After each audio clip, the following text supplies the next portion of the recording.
So, good morning, Lee, and good morning to everybody who's already joining us. I think we're going to get started. There's 100 people on, and I know that there's many more that are going to join, but I think we'll start chatting anyway. So, welcome everybody. My name is Philip Fimmano, and Lidewij Edelkoort and I are the founders of the World Hope Forum.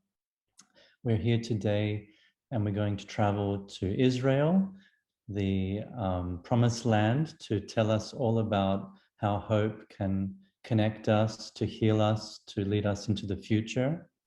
And so we look forward to a full day of amazing inspiration. And I'm sure you've all received the program for today, and it's quite a long and amazing list of people. So we look forward to going through the program. There's actually going to be 2 parts to today, which the curators have very carefully prepared for us, and they will explain to you a little bit more about how they've divided the day into 2. Now, for anybody that's new to Zoom, please remember that if you have any technical difficulties, you can always send a message in the chat and we will respond to you. And please encourage any of your friends who have not registered for today. They still can, and so you can send them the link that you've received and they'll be able to join us. Also, some of you might not be able to stay for the whole day, but you might leave and come back. That's okay. You can use the same link. When you come back into the room, it will still work, and you can join again if you have to go away and do something. Now, as many of you know, we've now grown to about 20,000 followers who are all interested in designing from hope and not fear. And so it's been over a year that we've been hosting these monthly free events, and we look forward to continuing that in 2022. This is the last event for this year, and that's why it's such a full and amazing program. Now, even though our events are free, we would appreciate if anybody would like to donate. You can now do that, because there are production costs involved for getting the program up and for things like translations. So if anybody feels that they would like to participate in supporting us in a small amount or even in a big amount, you can now do that by going to our Instagram profile. And with the link that is up there, you can actually donate anything at all that you like. If you'd like to help us, of course, you can also message us, and we look forward to growing our Hope community as the years go on. So I'm going to hand it over to Lee now, who's going to speak to us from Amsterdam. I'm in Australia, so I'm in New Holland and you're in Old Holland.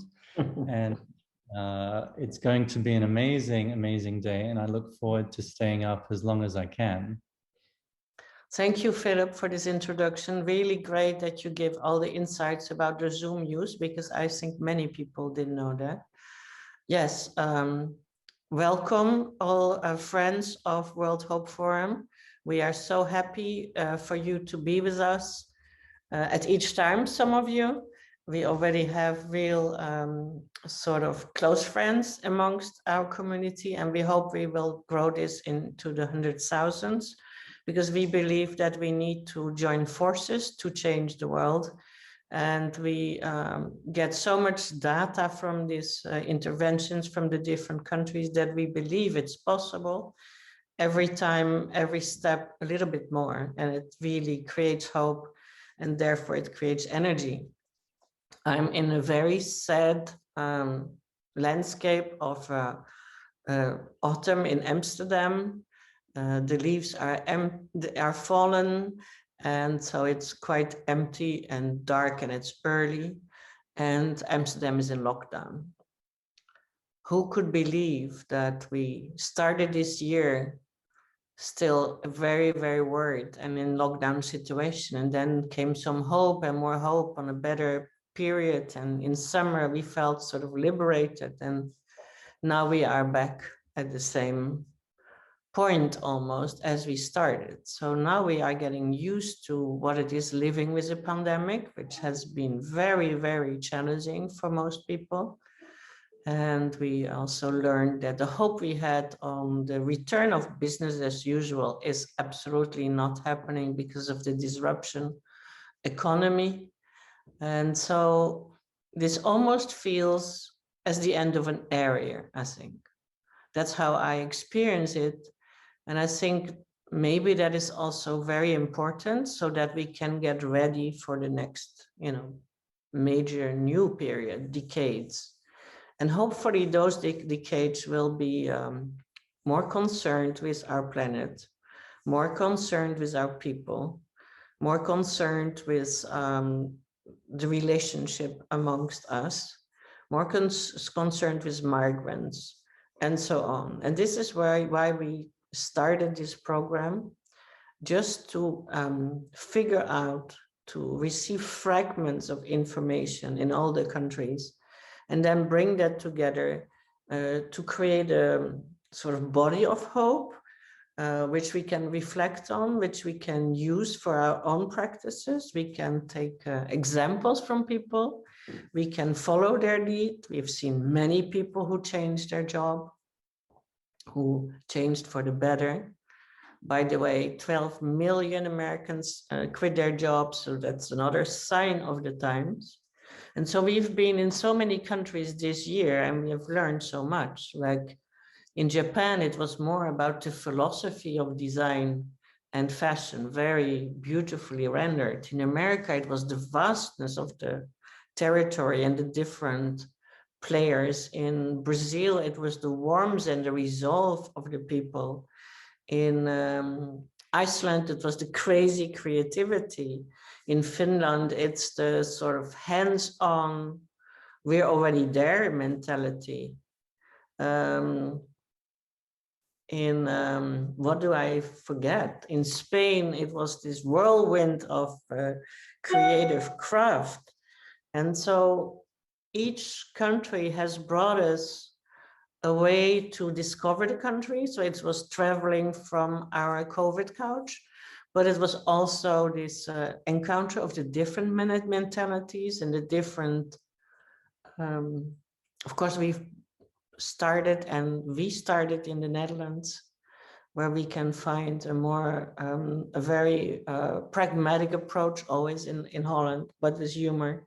And so it's so nice that we can travel together, that we can share, and hopefully we will make this even more concrete in the future. We would love you to send us your remarks and how you feel about all this and what you expect it to be in your future, because we're very serious about it.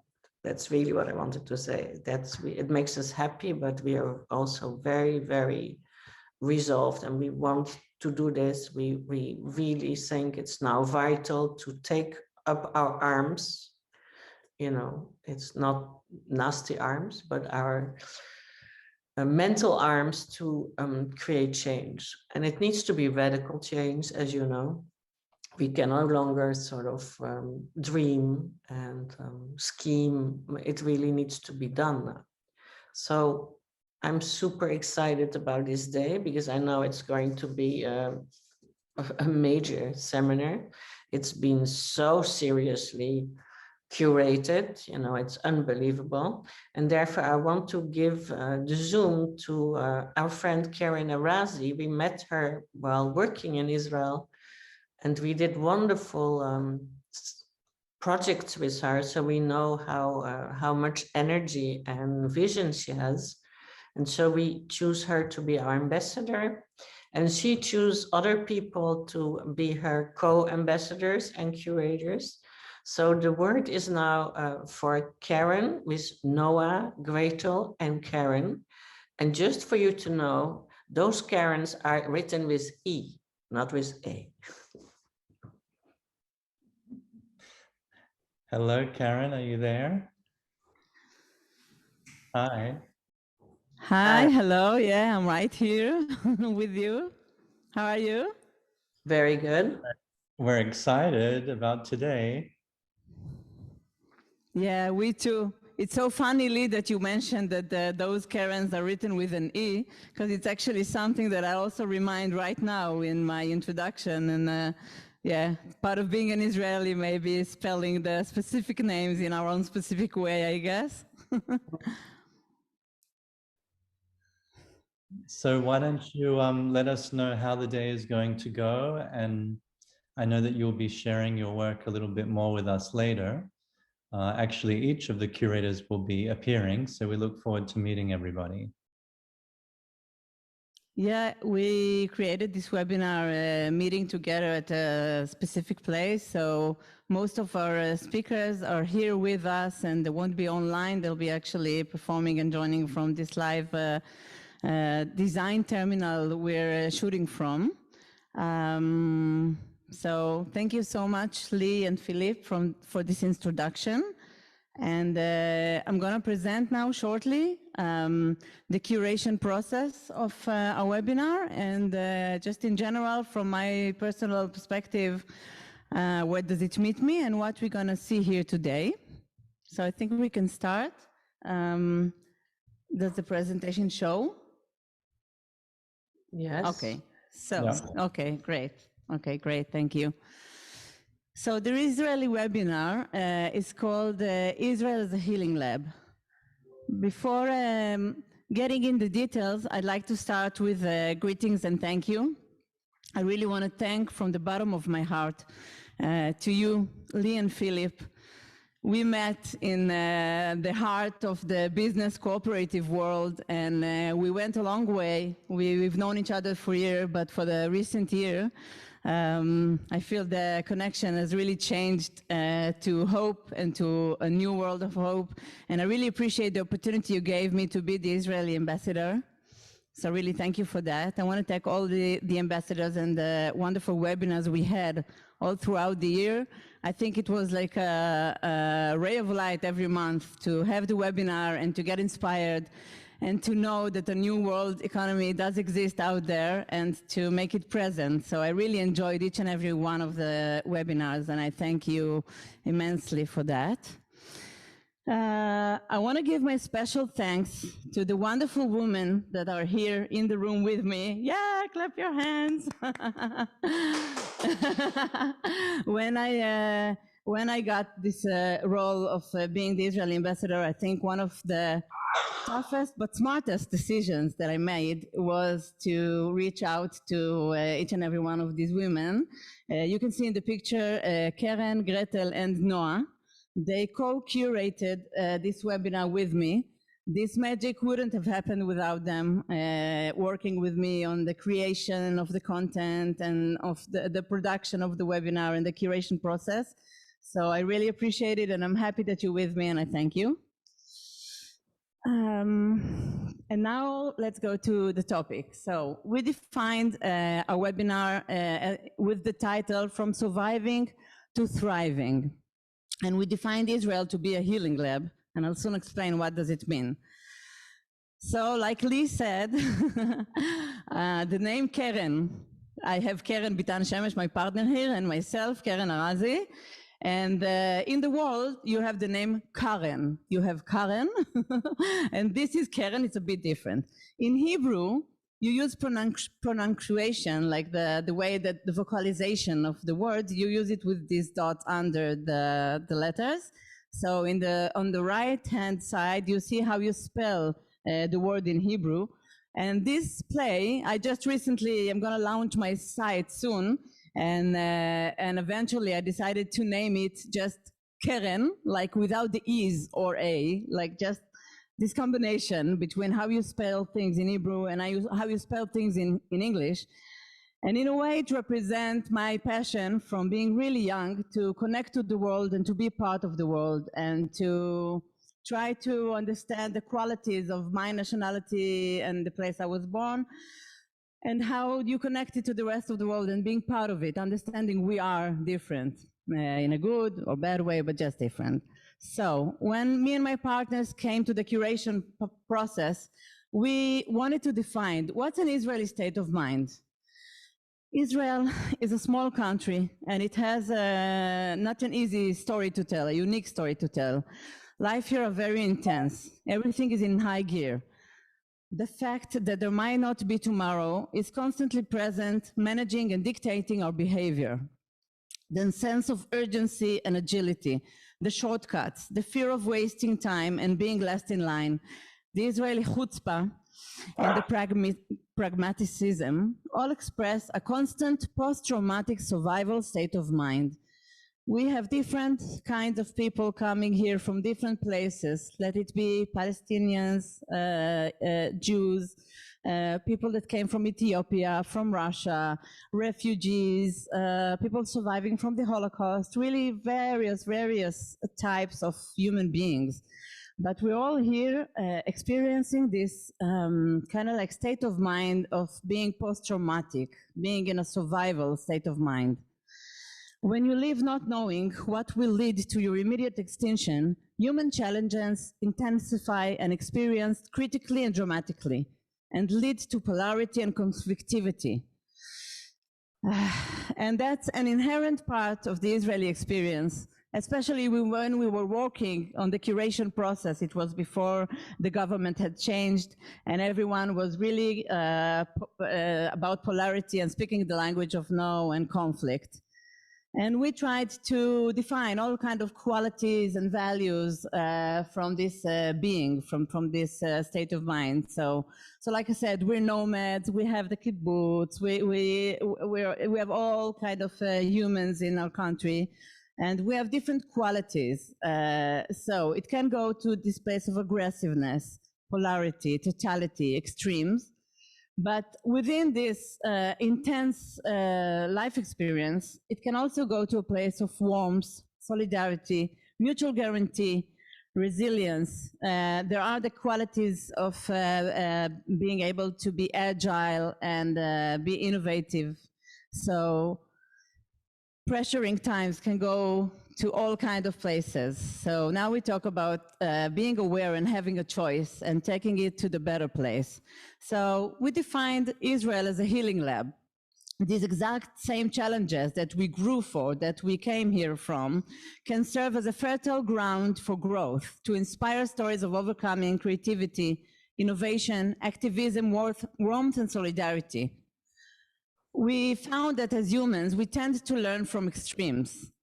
Like if you see a family that is not functioning and you see violence toward innocent children, you immediately can tell what's the right thing to do, what is the right way. Sometimes when we see the extremes, we can understand how to heal it. And that's why we defined Israel as a healing lab.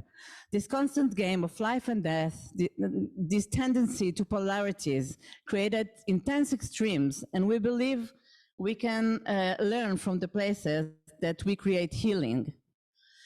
So we speak about these extremes. What are the spectrums and the polarities that we are curious to explore here, that we're intrigued with? When you're in extreme situations, you tend to go to polarities, and we try to define these edges, these spectrums, and to think about the changes that each individual does in the society, and that also us as communities and countries can do. Changes from polarity to solidarity, to get away from fear and to let creativity live, to move from linear movement to a more circular movement and economy.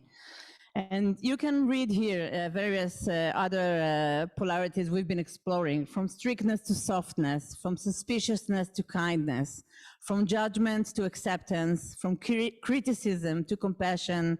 I think Marie Portas described all that very inspiringly in the Economy of Kindness, in her book, Work Like a Woman. I was really inspired by it. From violence to loving, from lack to abundance, from stress to the well-being economy. And just like Lee and Philip identified so cleverly, from a pandemic crisis to a new world economy. We do recognize it as an amazing opportunity to try and support this shift. And the shift is from surviving to striving. And it's a shift that we all need to do as communities and countries, and also as individuals within ourselves. So, you know, we can watch toxic and negative news and see everything that's not working and being super critical and judgmental to things.